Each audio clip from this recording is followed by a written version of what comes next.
The train station was louder than I expected. Announcements echoed everywhere. People moved quickly in every direction. Some were running. Some were crying. Some looked completely lost. And honestly, I was one of them. I checked my ticket again. Platform 8. At least, I thought it was Platform 8. Leo shifted inside his carrier as I dragged my suitcase through the crowd. Then, suddenly, "Excuse me," a voice shouted. I turned around. A station worker pointed at me. "Wrong platform. International train is downstairs." My heart dropped. I looked at the giant clock above me. 9 minutes left. And the crazy thing was, this journey was supposed to be the beginning of my new life. I was traveling to Canada for a new job, new office, new country, new people. For months, I imagined this moment differently. I imagined arriving calmly and confidently, not sweating in a crowded train station while carrying a cat. But that was my reality.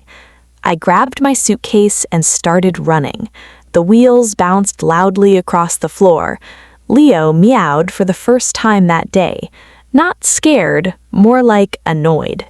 "Sorry, Leo," I whispered while trying not to crash into people. The escalator was packed, too slow, so I carried everything down the stairs instead.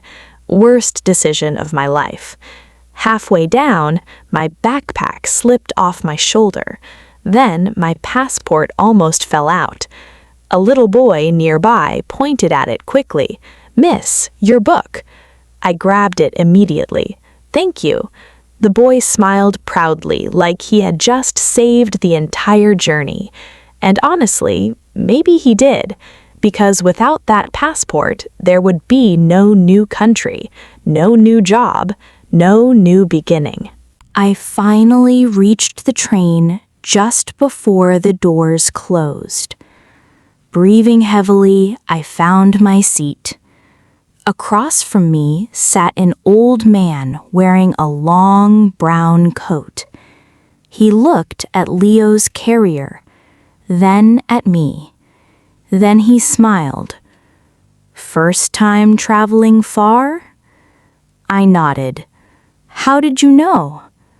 He pointed at my shoes. I looked down. My shoelaces were untied.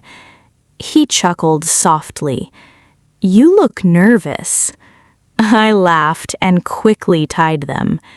Then he asked, "So, why are you leaving home?" For a moment, I didn't answer.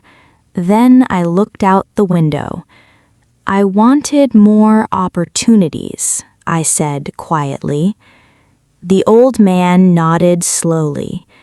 Then the train began to move, slowly at first, then faster.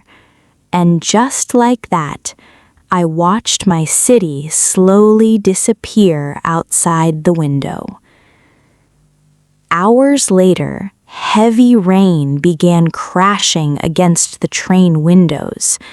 The sky turned dark gray. Then suddenly, the train stopped completely. Passengers started murmuring. People checked their phones nervously. A voice came through the speaker. "Technical delay, please remain calm." Remain calm? Easy for them to say. I still had another connection to catch after this. I looked outside. Nothing but empty fields and rain. Then something strange happened. Leo stood up inside the carrier and stared out the window without moving. The old man looked at Leo and smiled. "Your cat is taking this delay better than everybody else."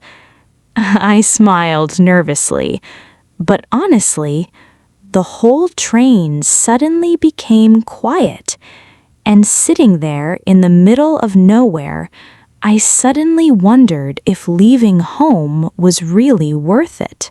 After almost an hour, the train started moving again. I decided to walk to the dining car to calm down.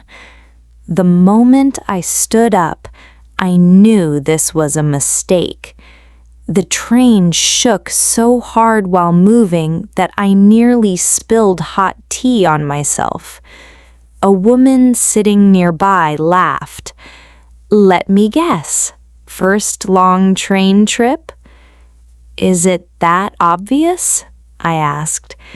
She pointed at the tea shaking in my hand.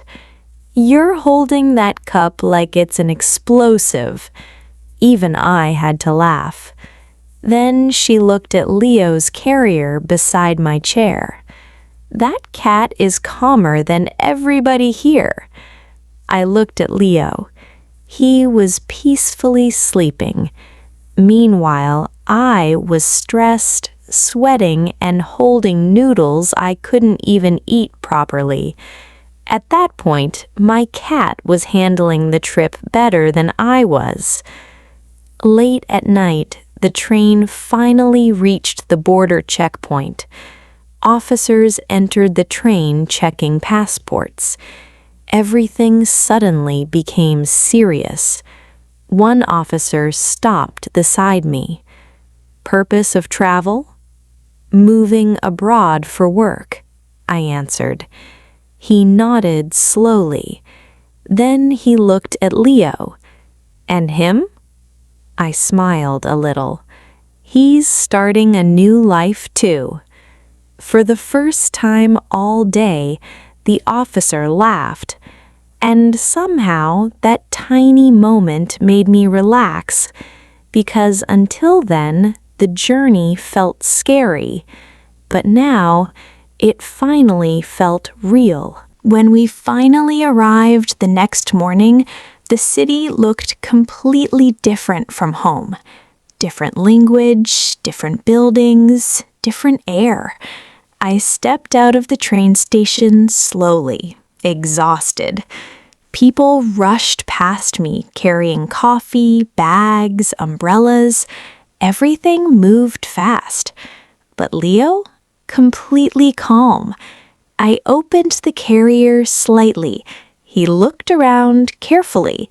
Cars, cold wind, strange voices. He looked curious instead of scared. And standing there outside that station, with tired legs and almost no energy left, I realized something. I thought moving abroad would feel exciting all the time. It didn't. Most of the journey was actually small, stressful moments. Running through stations, getting lost, meeting strangers, missing directions. I was scared the whole time, but I kept going anyway. So tell me, would you leave your home behind for a completely new life in another country? Or would the fear stop you before the journey even begins? Thanks so much for watching, and I hope you enjoyed today's story. If you had fun learning English with Leo and me, don't forget to like this video, share it with a friend, and subscribe to join us here at Leo and Me English Life. I'll see you in the next adventure with Leo.